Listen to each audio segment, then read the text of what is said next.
Well, in further news on the decline of Western civilization, we have the latest in insane corporate wokeness.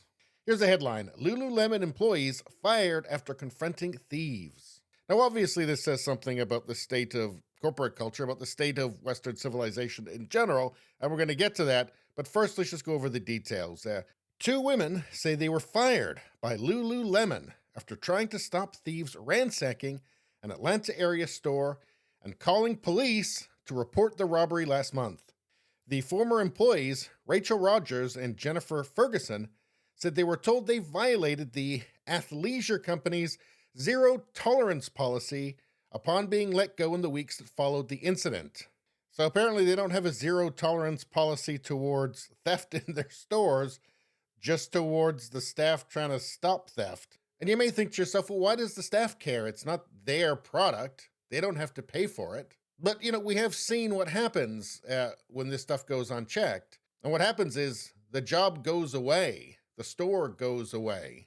And I think as well that people just have a sense when they see chaos, and that's what we're talking about here, just the constant theft, having to watch people just fill up bags and walk out. I mean, that represents chaos. That represents a kind of a falling apart, that there's no authority. And, there's an inherent unfairness to it, in that you have to work to buy things, and then you just have to watch somebody just steal, just take. It should be enough to disquiet and piss people off. It's not surprising that people would want to try and prevent it. Now, there is video of this. Let's take a look. No. You can march back out. You can march back out. No, you can march. No. Seriously. Get out. Get out. Get out. Video their car.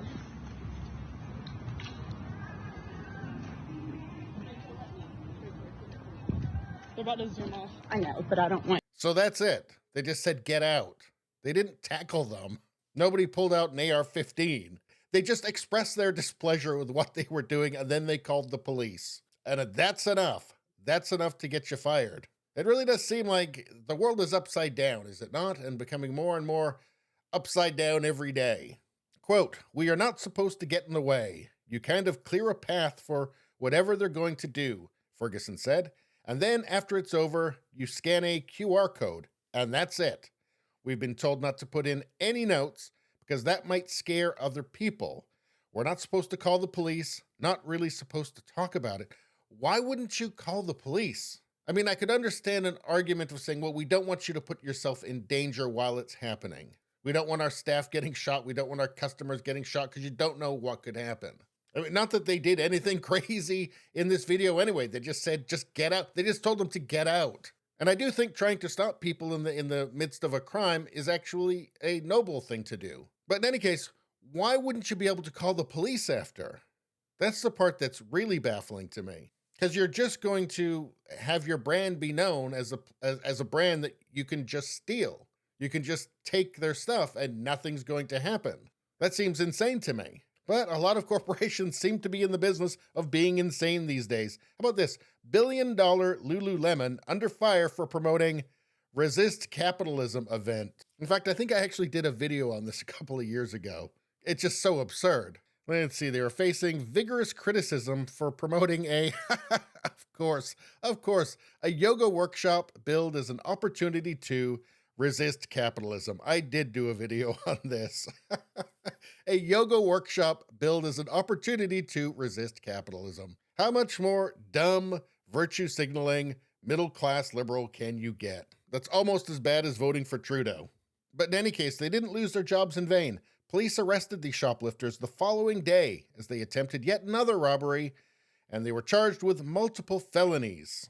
Although, let's get real here. Probably still nothing will happen to them. I mean, hey, Western civilization isn't going to burn itself to the ground.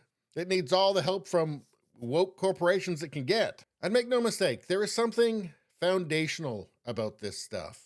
Because for a society, for a healthy liberal democracy to work, the whole of society kind of has to buy into it. It has to care about sustaining it. It has to care about the values that have sustained it over time. And what are those values? Well, individual rights, equality under the law, merit, private property rights, You know, all the things that the modern left hates. All the things that are under a relentless assault. It's just we're really starting to see the fruits of their labor now, aren't we? And what are those fruits? Low trust society, lawlessness, chaos, an increase in poverty, crumbling infrastructure, crumbling education. All the stuff you'd like to see if you're trying to burn down your civilization. But hey, I'm not giving you a black pill here. I'm actually very hopeful. This stuff can't sustain itself. I think that wokeness will destroy itself before it's able to destroy a country like the United States. Europe, forget about Europe. Europe's gone. But the US, Canada, I think they can be saved anyway. You know, and if it costs us Bud Light and Target and Lululemon, I think that's a price worth paying. Anyway, please subscribe, like, and share. Sharing really helps me out. I thank you for that. I will see you next time.